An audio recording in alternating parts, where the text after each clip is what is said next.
আল্লাহ পাক হাসিনার মতো পৃথিবীর ইতিহাসের কুখ্যাত জালেম থেকে আল্লাহ পাক আমাদেরকে হেফাজত করছেন। পৃথিবীর ইতিহাসে নির্মম নির্যাতনের যদি কোনো স্বৈরা শাসকের লিস্ট করা হয়, হাসিনার নাম একেবারে প্রথম দিকের সিরিয়ালে থাকবে। আল্লাহ পাক এরকম নির্যাতিত, এরকম স্টিম রোলার চালানো নির্যাতনের এক ফ্যাসিস্ট ভয়াবহ দানব থেকে আমাদেরকে রক্ষা করেছেন। বলেন আলহামদুলিল্লাহ। এই জন্য আমরা শুকরিয়া আদায় করবো তো, নামাজ পড়বো তো, আল্লাহর সাথে নাফরমানি করব নাকি নতুন করে হাসিনার থাইকা নিস্তার পায়া নিজেরাই জালিম হয়ে যাব? টেন্ডারবাজি, চাঁদাবাজি, দুর্নীতি করা শুরু করব, মানুষের উপর নতুন করে জুলুম করব। প্রিয় ভাইরা আমার, বন্ধুগণ আমার, আপনি দেখেন সুবহানাল্লাহ, এদেশের মানুষ সুবহানাল্লাহ কত ধৈর্যশীল। আমি এটা চিন্তা করি, যেই পরিমাণ নির্যাতন আওয়ামী লীগ করছে, খুদ আওয়ামী লীগের নেতারা মানে মাইক দিয়ে বলতেছিল যে যদি আওয়ামী লীগ ক্ষমতার থেকে যায় লক্ষ লক্ষ লোক মারা যাবে। বলে নাই? বলেন এদেশের মানুষ লক্ষ লক্ষ লোক মারছে? কত ধৈর্যশীল মানুষ। হিন্দুত্ববাদীরা কুপায়া দিনে দুপুরে সাইফুল ইসলাম আলিফ ভাইকে চট্টগ্রামের আদালত চত্বরে শহীদ করেছে। দেখেন এই দেশের মানুষ কত ধৈর্যশীল, তবুও হিন্দুদের ঘর বাড়ি পুরাই দিছে কেউ? মারছে কেউ? অথচ এই নির্লজ্জরা আল্লাহ না করুক, আজকে গাড়িতে বৈশা আলাপ করতেছিলাম আমার সাথীদের সাথে যে আল্লাহ না করুক এই জুলুম যদি আওয়ামী লীগের উপর হইতো, আর আওয়ামী লীগ এইভাবে অভ্যুত্থানের মাধ্যমে ক্ষমতায় আসতে পারতো, আমাদের একটারও রাখলো না, সবগুলোরে জবাই করতো, একটারও বাঁচায় রাখতো না। প্রিয় ভাইরা আমার, এই জন্য বলি আমরা ধৈর্য ধরতে জানি, আমরা ধৈর্য ধরতে জানি। আমি বলি না আওয়ামী লীগের সব লোকের বাড়িঘর এখন আগুন দিয়ে পোড়ায়া দেন, এদেরকে মাইরা ফেলেন না। আমি বলি আমরা সত্যটা কেন প্রকাশ করতেছি? তোমরা তওবা করো, ফিরে আসো। তোমরা কি করো? তওবা করো, ফিরে আসো। আল্লাহ পাক তোমাদেরকে দেখার সুযোগ করে দিয়েছেন যে তোমার নেত্রী আয়নাঘর তৈরি করেছিল। সুবহানাল্লাহ, আল্লাহ দেখাইতেছে যে তোমার নেত্রী আয়নাঘর তৈরি করেছিল, মানুষকে নির্যাতন গুম খুন করেছিল। আজকে আল্লাহ পাক দিবালোকের ন্যায় স্পষ্ট সবকিছু প্রকাশ করতেছেন। এরপরেও যদি তুমি ফিরে না আসো, তোমার চাইতে বড় জালেম পৃথিবীতে আর হইতে পারে না। শুধু হাসিনা জালেম নয়, যারা জুলুম করছে তারা জালেম নয়, এখনো যদি তাদেরকে সমর্থন করে, তাদের পক্ষে সাফাই গায়, এরা আরো বড় জালেম। কারণ এরা চায় মানুষকে গুম করা হোক, এরা চায় মানুষকে খুন করা হোক, এরা চায় মানুষকে নির্যাতন করা হোক। যদি নাই চাইতো তাইলে ওই নেতা, ওই নেত্রী, ওই দলের পক্ষে সাফাই গায় কেমনে? কথা বলেন, আমার কথা কি বুঝতেছেন? হ্যাঁ, কোনো যদি লীগের বায়াসারি এখানে থাকেন, কষ্ট পান, আমার কিচ্ছু করার নাই। আমার আপনাদের প্রতি এগুলো নসিহা, এগুলো আপনাদের প্রতি নসিহা। নসিহা, ফিরে আসুন, ফিরে আসুন, তওবা করুন। যে না, আমি বলি না তাইলে অন্য দলে গিয়ে যোগ দেন না, আল্লাহর পথে ফিরে আসেন, নামাজ পড়েন। এই সমস্ত তন্ত্রমন্ত্রের দলগুলো যেগুলোতে জুলুম করা লাগে এগুলো বাদ দেন, আল্লাহর দিকে ফিরে আসেন, নামাজ পড়েন। রোজা আসতেছে সামনে, রোজা রাখেন, আল্লাহর দিকে ফিরে আসেন। আসুন তওবা করি, আসুন আমরা তওবা করি। বলেন আস্তাগফিরুল্লাহ ওয়া আতুবু ইলাইহি। আয় আল্লাহ, আপনি আমাদের ক্ষমা করে দেন, আমরা আর জুলুম করব না। আয় আল্লাহ, আমরা যেন কখনো জালেম না হই। আয় আল্লাহ, আমরা আর নামাজ ছাড়ব না। এই হাত তুলেন, হাত তুলেন, হাত তুলে বলেন লিল্লাহি তাকবীর। বলেন আয় আল্লাহ, আর নামাজ ছাড়ব না, আর রোজা ভাঙব না। বলেন আয় আল্লাহ, রমাদানের রোজাগুলো রাখবো, তওবা করলাম, আর নামাজ ছাড়ব না। আয় আল্লাহ, আপনি আমাদের তওবাকে কবুল করেন, আমিন। আল্লাহ মাফ করুক। এই 14ই ফেব্রুয়ারি নির্লজ্জতা, বেহায়াপনার এক মহড়া। ও যুবক, আমাকে কথা দাও, 14ই ফেব্রুয়ারি শবে বরাত। ও যুবক, প্রিয় ভাই, আমাকে কথা দাও, এমন একটা পুণ্য দিনে, এমন একটা কল্যাণকর দিনে তোমরা কোনো পাপাচারে লিপ্ত হবে না। কথা দাও, কথা দাও প্রিয় যুবক। এমন একটা দিনের মধ্যে আল্লাহ পাক তোমাদেরকে পরীক্ষা করতেছেন, এমন একটা পবিত্র দিনের মধ্যে তোমরা যেন কোনো পাপে লিপ্ত না হও। আল্লাহ পাক তোমাদেরকে এটা ইমানি পরীক্ষা, এই তথাকথিত গার্লফ্রেন্ড বয়ফ্রেন্ড কালচারে তোমরা যেন না পড়ে যাও, এই বেহাপনা অশ্লীলতায় তোমরা যেন না জড়াও। আল্লাহ পাক তোমাদেরকে পরীক্ষা করছেন এক পবিত্রতম দিন, যেই দিনটা হলো রমাদানের প্রস্তুতি নেওয়ার দিন। ওই দিন থেকেই নিয়ত করা, রমাদানের প্রস্তুতি নেওয়া, বেশি বেশি নফল ইবাদত করা, পারলে রোজা রাখতে চেষ্টা করা এক দুইটা এর আগেই, রমজানের আগে। কারণ প্র্যাকটিস এই চেষ্টাগুলো করবো তো ইনশাআল্লাহ আমরা। এ প্রিয় যুবক ভাই, কথা দিলা তো কোনো ধরনের বেহায়াপনায় লিপ্ত হবে না তো ইনশাআল্লাহ? এ যুবকেরা, কোনো ধরনের এই গার্লফ্রেন্ড কালচারে জড়িত হবে না তো তোমরা ইনশাআল্লাহ? আমাদের ভালোবাসা বিয়ের পরে, আমাদের যত ভালোবাসা বিয়ের পরে, কথা কয় না, বিয়ের পরে স্ত্রীকে যে যুবক ভালোবাসলো তার প্রতিটা মুহূর্তে আল্লাহ পাক ফেরেশতাদেরকে বলেন তার আমল নামায় নিকে লিখো। সুবহানাল্লাহ বলেন। আর ফাইদা রাকিবু ফিল ফুলকি দাউল্লাহ মুখলিসিনা লাহুদ্দিন ফালাম্মা নাজ্জাহুম ইলাল বাররি ইযা হুম ইউশরিকুন। আল্লাহু আকবার। আল্লাহ রাব্বুল আলামিন বলেন, এমন কিছু লোক আছে ফাইদা রাকিবু ফিল ফুলক, যখন সমুদ্রের মধ্যে উত্তাল ঢেউ শুরু হয়ে যায়, ওই উত্তাল তরঙ্গের মধ্যে যখন নৌকা ডুবে যাবে অবস্থা, তখন তারা দাউল্লাহ, আল্লাহকে একাগ্র চিত্তে ডাকে, মুখলিসিনা লাহুদ্দিন, আল্লাহকে একনিষ্ঠতার সাথে ডাকে। কিন্তু যদি আল্লাহকে একনিষ্ঠতার সাথে ডাইকা যদি পার হয়ে যাইতে পারে, নৌকা যদি ওপারে গিয়া পার হয়ে যায়, ফালাম্মা নাজ্জাহুম ইলাল বার ইযা হুম ইউশরিকুন,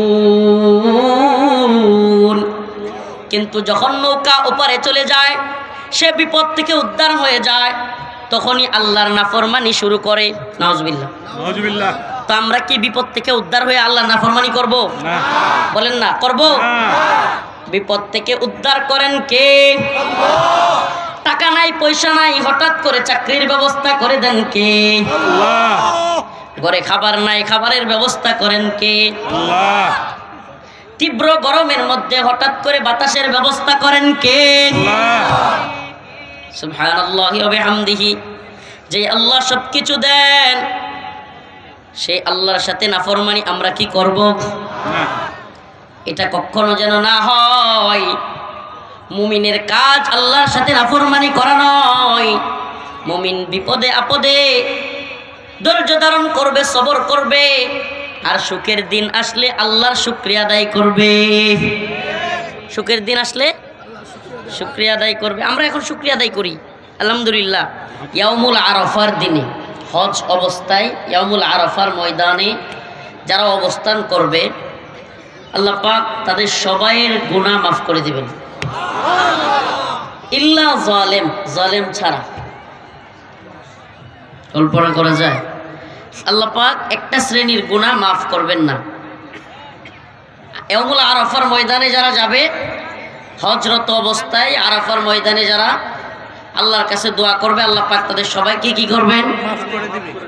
কিন্তু জালেমকে ক্ষমা করবেন না। 2024 সাল 17-18 জুলাই, 16-17-18 উত্তপ্ত পরিস্থিতি বাংলাদেশে। হাসিনার জুলুম এমন পর্যায়ে গিয়ে পৌঁছাইছে, সমস্ত নেট অফ করে দেওয়া হয়েছে, অনলাইন অফলাইন সিম কানেকশন বন্ধ করে দেওয়া হয়েছে। টিভিতেও আগের নিউজ দেখায়, পুরানা নিউজ দেখায়, কি হচ্ছে জানা যায় না। পাশের গ্রামে কি হচ্ছে, পাশের ইউনিয়নে থানায় কি হচ্ছে কেউ জানে না। এমন উত্তপ্ত পরিস্থিতিতে রাজনৈতিক নেতারা চিৎকার করে বলতেছে, আলেম উলামারা কেন মাঠে নামে না? আহারে, মাদ্রাসার ছাত্ররাও যদি নামতো। দেখা গেল মাদ্রাসার ছাত্ররা শুধু নামে নাই, 70-72 জনের উপরে মাদ্রাসার ছাত্র জীবন দিয়েছে। ফালাম্মা নাজ্জাহুম মিনাল বার, কিন্তু যখন উদ্ধার হয়ে গেছে, হাসিনার পতন হয়ে গেছে, ইযা হুম ইউশরিকুন, এরাও নাফরমানি শুরু করে দিছে। এখন বলে তাওহীদি জনতা ডেভিল বলে তুচ্ছতাচ্ছিল্য করে। এখন যখন নৌকা পার হয়ে গেছে, উলামায়ে কেরাম জীবন দিয়েছে, জেল খেটেছে, রিমান্ডের নির্যাতনের শিকার হয়েছে, আয়নাগরে গুম খুনের নির্যাতনের শিকার সবচাইতে বেশি এদেশের তাওহীদি জনতা, এদেশের তাওহীদপন্থী উলামায়ে কেরাম শিকার হয়েছে। হয়েছে কি হয় নাই? কত বড় নৃশংস জালেমেরা, কত বড় নৃশংস জালেমেরা।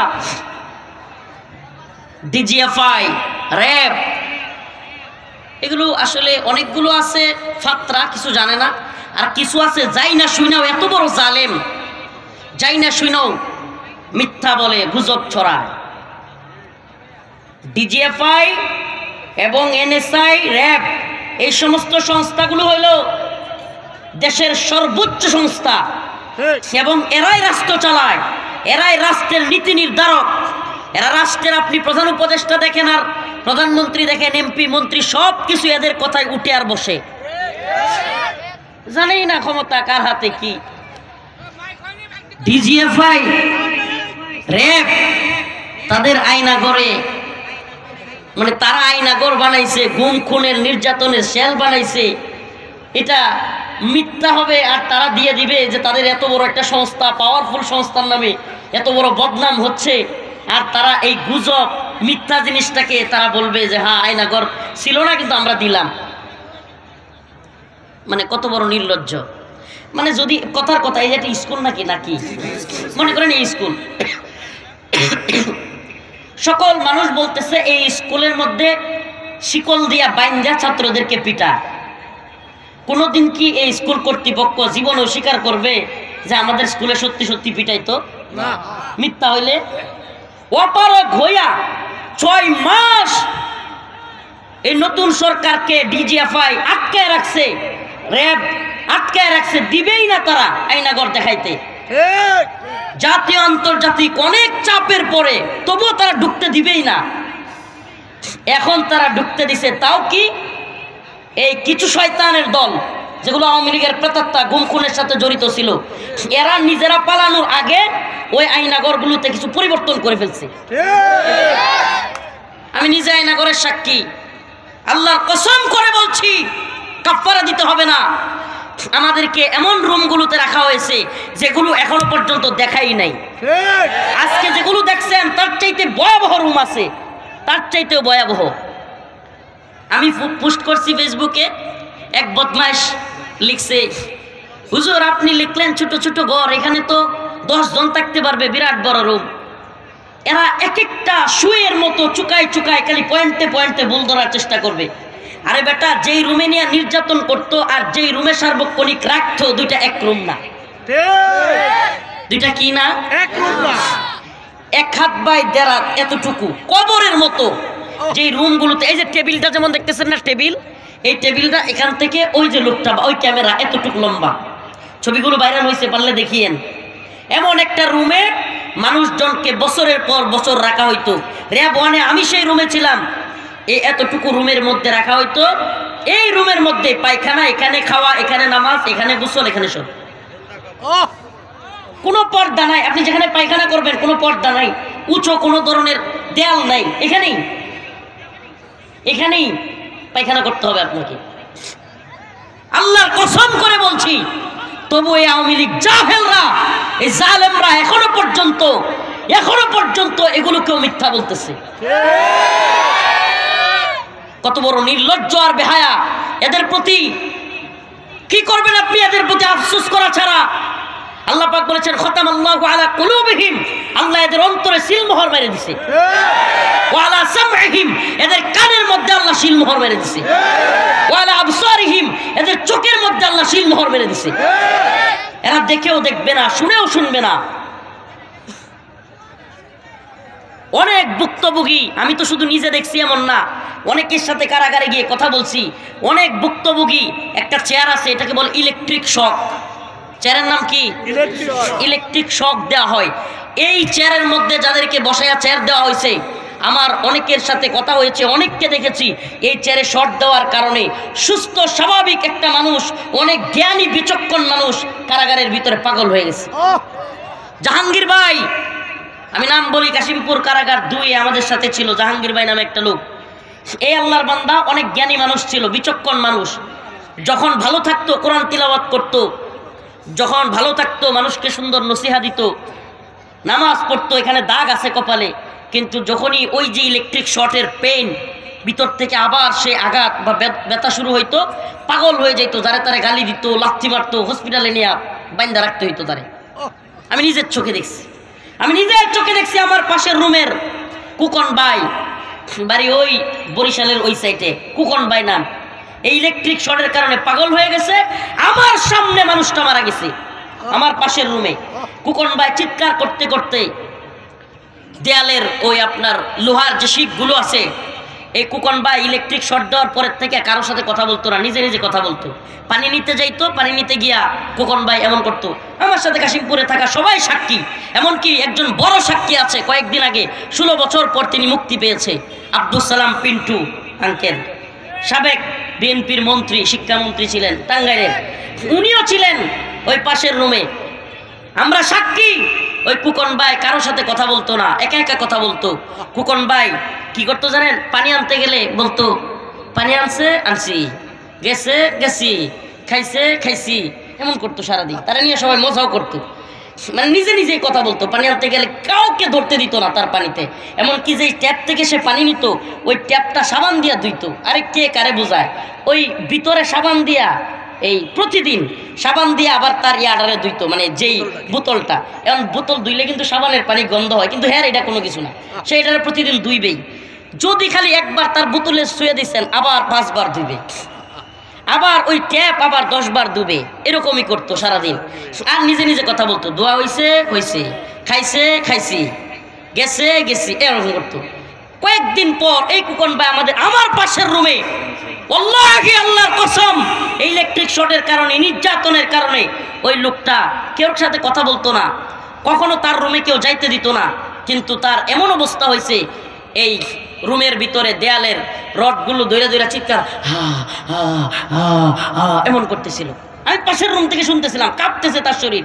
জীবনে কোনোদিন কারোর সাথে কথা কয় না, কিন্তু ওই দিন, ওই রাত্রে যেদিন মারা যায় খোকন ভাই, ওই দিন ডাকতেছিল চিৎকার করে করে। কাশিমপুর কারাগার 2, 60 সেল পূর্ব, রুম নাম্বার, আমার নাম্বার ছিল 39 নাম্বার রুম। রুম সহ বলতেছি, এই বদমাশগুলো, এই নির্লজ্জগুলো এরপরেও হাসিনা এবং আওয়ামী লীগের পক্ষে কথা বলবে, এরপরেও, কারণ এদের লজ্জা নাই, এরা বেহায়া, এরা নির্লজ্জ। আল্লাহ আমাদেরকে কি বলবো, আল্লাহ এদেরকে ফিরায় আনুক, এদেরকে হেদায়েত দান করুক। নিজের চোখে দেখা অনেক ঘটনা যেগুলো আগে মনে নাই, আজকে আয়নাগর দেখে কলিজা ফাইটে যাচ্ছে। আজকে পোস্ট করছি, আমার অনেক পরিবারের অনেকেও আত্মীয় স্বজন আওয়ামী লীগ আছে, আজকে ফেসবুকে কষ্টে পোস্ট করছি, ওই দিনগুলোর কথা মনে পড়ে গেছে। হঠাৎ করে ওই নির্যাতনের ওই স্ট্যান্ড, ওইগুলো দেখা আমাকে ওই চেয়ারে বসানো হয়েছে। ওইগুলো দেখার পরে আজকে ফেসবুকে পোস্ট করলাম, আওয়ামী লীগ যারা করবে, এখনো পর্যন্ত ওই জালেমদের পক্ষ যারা নিবে, এখনো পর্যন্ত যারা এই গুম খুন, গণহত্যা, নির্যাতন, নিপীড়ন, আলেমদের উপর জুলুম, আলেমদেরকে নির্যাতন করে ফাঁসি দিয়ে মেরে ফেলা, আলেমদের দাড়ি ধরে টেনে হিচড়ে নিয়ে যাওয়া, এত জুলুমের পরেও আমি ব্যক্তিগতভাবে সিদ্ধান্ত নিয়েছি এদেরকে বয়কট করা। সমাজে আমি বলি, আপনারা সামাজিকভাবে এখনো পর্যন্ত যারা তওবা করে ফিরে আসবে না, এদেরকে সামাজিকভাবে বয়কট করুন। এদের বিবাহ দিতে যাবেন না, এদের সাথে সন্তান বিয়ে দিবেন না, এদের জানাজায় পর্যন্ত শরীক হবেন না।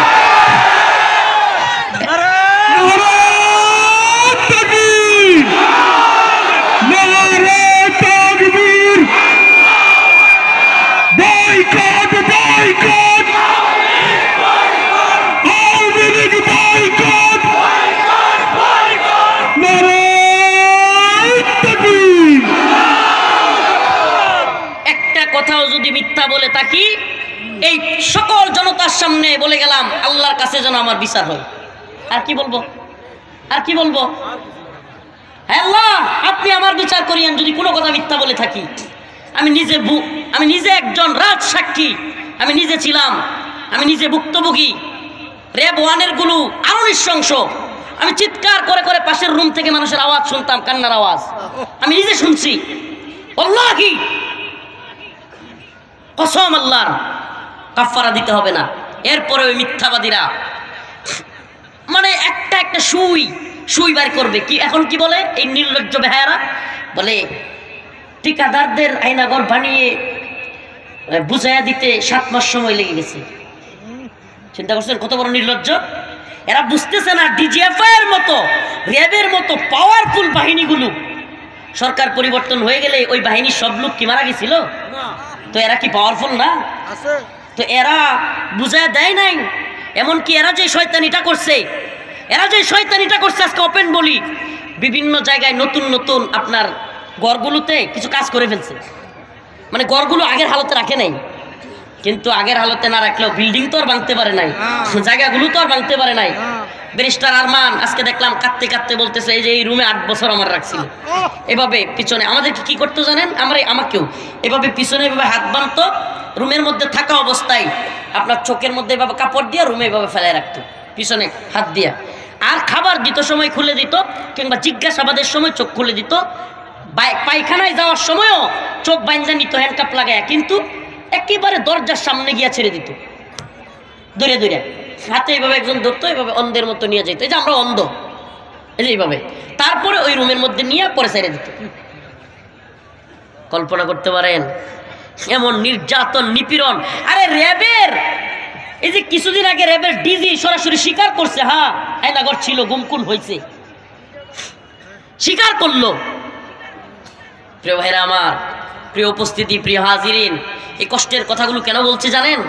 আমরা শুধু একটা দলের বিরুদ্ধে বলছি না, আল্লাহ না করুক নতুন কোন জালেম যেন এদেশে পয়দা না হয়, নতুন কোন হাসিনা কিংবা নতুন কোন আয়নাঘর যেন এদেশে কেউ তৈরি করতে না পারে। আবার আরেকটা মিস গাইড এরা করতেছে জাতিকে, এটা অনেকে ভুল বুঝবেন আমরা যদি বাঙ্গায় না দিই। আমরা তো ভুক্তভোগী, আমরা তো জানি। অনেকে মনে করতেছে আয়নাঘর মানে সুনির্দিষ্ট একটা ঘর, না একটা ঘর না, কিন্তু বিষয়টা বুঝবেন। ডিজিএফআই এর একাধিক আয়নাঘর আছে, র্যাবের একাধিক আয়নাঘর আছে, ডিবির আয়নাঘর আছে, সিটিটিসির আয়নাঘর আছে। এই জন্য এক একজনের তত্ত্ব এক এক রকম হবে। এরা এটা দিয়েও গুজব ছড়াবে, কিরে এক একজনের কথাই দিয়ে মিলে না, বলবে কি বলবে না? কিন্তু আসলে সমস্যাটা কোথায়? সমস্যাটা হলো দেশের বিভিন্ন জায়গায় আয়নাঘর আছে। আয়নাঘর মানে একটা ঘর না। জেল মানে কি একটা জেল? বলেন না, জেল মানে কি একটা জেল? কারাগার মানে একটা ঘর নাকি? গাজীপুর জেলা কারাগারও কারাগার, কাশিমপুরও কারাগার, কেরানীগঞ্জ কারাগার, হাই সিকিউরিটিও কারাগার, সব কারাগারই তো কারাগার। এরকম আয়নাঘরও কিন্তু একটা ঘর না। আয়নাঘর কি না? বলেন না, আয়নাঘর কি না? আজকে বুঝে নেন এই কথাগুলো, অনেকদিন বলি নাই, দীর্ঘদিন। আয়নাঘর মানে একটা ঘর না। আয়নাঘর র্যাবের আছে, আয়নাঘর ডিবির আছে, আয়নাঘর সিটিডিসির আছে, আয়নাঘর ডিজিএফআই এর আছে। আবার এমন কিছু আয়নাঘর আছে যেগুলোর এখনো পর্যন্ত অস্তিত্বই খুঁজে পায় নাই। কারণ কি? কারণ ভিকটিমরা আয়নাঘরটা কোন জায়গায় এটা বলতেও পারবে না। কারণ আমি আমার কথা বলি, আমাকে গাজীপুর চৌরাস্তা পার হওয়ার সাথে সাথে চোখ বাইন্ধে ফেলা হয়েছে, তো আমি কিভাবে বলবো আমি কোথায় ছিলাম? পরবর্তীতে যখন আমাকে কারাগারে পাঠানো হয়, সেই দিন আমি বুঝতে পারছি আমি র্যাব 1-এ ছিলাম। কোথায় ছিলাম? র্যাব 1-এ। আগে কিন্তু বুঝারও উপায় নাই, কারণ তারা যেদিন ছেড়ে দিবে ওই দিন আপনি বুঝতে পারবেন। তাও কি তারা যদি চায় তাইলে বুঝতে পারবেন, এছাড়া বুঝতে পারবেন না। প্রিয় ভাইরা আমার, বন্ধুগণ আমার, ওপেন কথাগুলো বলা হচ্ছে। আমাকে বলেন না, সরকার পরিবর্তন হয়ে গেছে দেখে একটা নিজেরও তো সম্মান আছে, ইজ্জত আছে, বাহিনীগুলো কি বিলুপ্ত হয়ে গেছে? তো ডিজিএফআই তারা যে স্বীকার করলো আয়নাঘর ছিল, র্যাব স্বীকার করলো আয়নাঘর ছিল, এদের কি বদনাম হয় নাই? হ্যাঁ কি কন? তারা কি যদি মিথ্যা হইতো তাহলে দিত?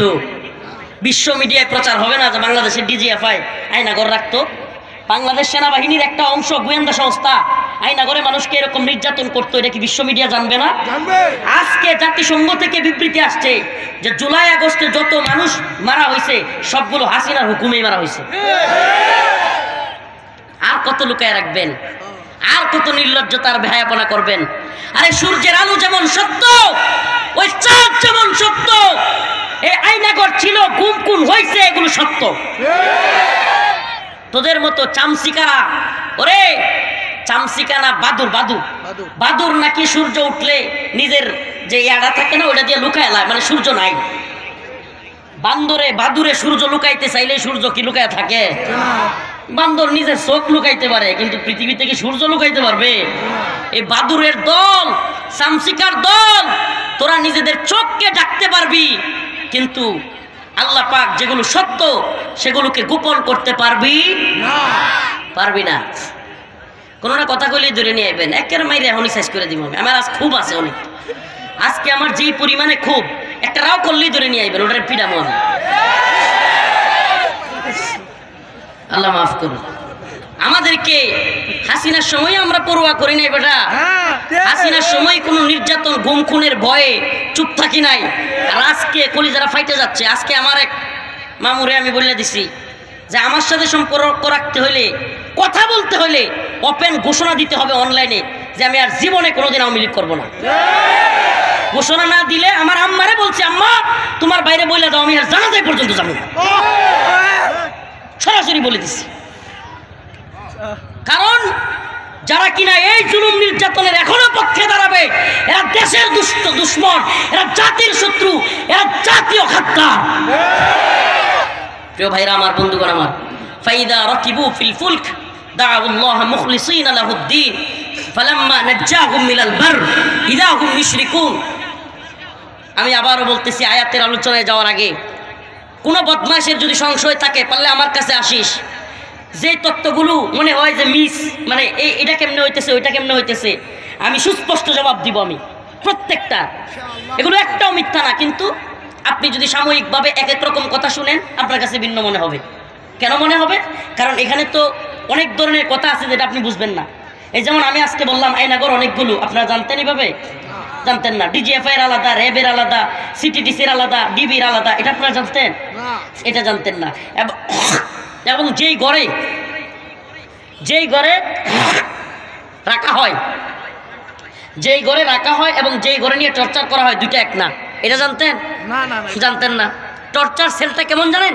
টর্চার সেলটা হলো এমন, আমি নিজে বলি, একটা বক্তব্য আমি, আমাকে র্যাব ওয়ানে হঠাৎ করে ওই যে হাসিনার বিরুদ্ধে যে বক্তব্য দিয়েছিলাম, ওই বয়ান ছাইরাই, মোদি বিরোধী আন্দোলনের বয়ান ছাইরাই, কয় আদার ব্যাপারী জাহাজের খবর লস কই এত জোরে মারছে, মানে ওদের তো ট্রেনিংয়ের হাত, এত জোরে আঘাত করছে, আমি দেখি যে আমি কেন করতেছে মাথা, এমন পর্যায়ে আমার চোখ দিয়া পানি পড়তেছে, আল্লাহ আল্লাহ করতেছি। আমাকে একেবারে কি নোংরা ভাষায় গালাগালিজ করে দানবের মতো দুইটা মানুষ টাইনা একটা রুমে নিয়ে গেল, মানে যেখানে ছিলাম ওখানে না, টাইনা নিয়ে গেলাম, গিয়ে আলাদা রুমে, ওখানে যায় যেটা দেখলাম, কি বিভৎস চেহারা, একজনের নাক নাই, চোখের নিচে এরকম গুস্ত নাই, এরকম চেহারার আকৃতিওয়ালা, এগুলো কি ছবি হবে নাকি এক ধরনের কঙ্কাল, এটা আমি এখন বুঝতে পারতেছি না। মানে ওরকম এখন ইয়া হইতেছে না। একটা রুম ভয়ঙ্কর, মানে হলো ভয় দেখানোর জন্য। প্রিয় ভাইরা আমার, বন্ধুগণ আমার, এই নির্লজ্জতা, এই ভয়াবহ নৃশংসতা, নিষ্ঠুরতা করার পরেও, আচ্ছা এদের বক্তব্য কি তাইলে মানুষ, আমরা মনে হয় মানে মানুষ যারা এরকম গুম খুনেছিল 8 বছর 10 বছর, বউ বাচ্চা, মা বাবা ভাই বোন সবারে চাইরা, এই মানুষগুলো মনে হয় নিজের ইচ্ছায় পালাইয়া ছিল? আমার কথা শুনেন, কানাকানি করার দরকার নাই, আমার কথা শুনছেন। 8-9 বছর, 2 বছর 3 বছর বউ বাচ্চা মা বোন সবাইরে চাইরা এই লোকগুলো কি পালাইয়া ছিল? হ্যাঁ রে নির্লজ্জ বেহায়ার দল। এটা মানুষ নিজের ইচ্ছা এইভাবে বউ বাচ্চা সবারে চাইরা পালাইয়া থাকতে পারে? হ্যাঁ, তাইলে এরা কি বুঝাইতে চায়? মানে আর কি দলিল লাগে যে এই লোকগুলো এতদিন ছাড়া পাইলো না, আওয়ামী লীগ যাওয়ার পরেই ছাড়া পাইলো? আর কি দলিল লাগে বলেন না? আর কি দলিল লাগে? প্রিয় ভাইরা আমার, বন্ধুগণ আমার, আল্লাহ বলেছেন ফালা তাহসাবান্নাল্লাহা গাফিলান আম্মা ইয়ামালুজ জালিমুন ইন্নামা ইউআখিরুহুম লিয়াউমিন তাশখাসু ফীহিল আবসার মুহতিঈনা মুকনিঈ রুউসিহিম লা ইয়ারতাদ্দু ইলাইহিম তারফুহুম ওয়া আফিদাতুহুম হাওয়া। আল্লাহ বলছেন, ও জালিমের দল, তোরা মনে করিস না তোদেরকে আমি ছেড়ে দিছি। আল্লাহ বলেন, আমি ছাড় দেই, সময় দেই, কিন্তু ছেড়ে দেই। আমি ছাড় দেই কিন্তু ছেড়ে দেই। আল্লাহ পাক ছাড় দেন কিন্তু ছেড়ে দেন না। জালেমদেরকে আল্লাহ পাক সতর্ক করেন, ছাড় দেন কিন্তু ছেড়ে দেন না। আমরা তো এই জন্য বলি, নতুন সরকারকে বলি, অনেক তালবাহানা করেছেন, আর সময় নাই, তাওহীদ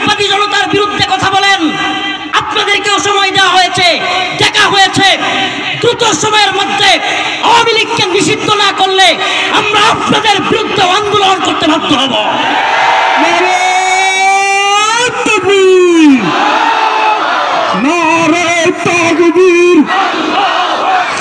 আওয়ামী লীগের দালালেরা হুঁশিয়ার সাবধান, ভারতের দালালেরা দিল্লি না ঢাকা, ঢাকা ঢাকা নারে তাকবীর। প্রিয় ভাইরা আমার, বন্ধুগণ আমার, মিসগাইড হবেন না প্লিজ, মিসগাইড হবেন না, আমাদেরকে ভুল বুঝবেন না। আমরা পারতাম আপনাদেরকে নামাজের নসিহা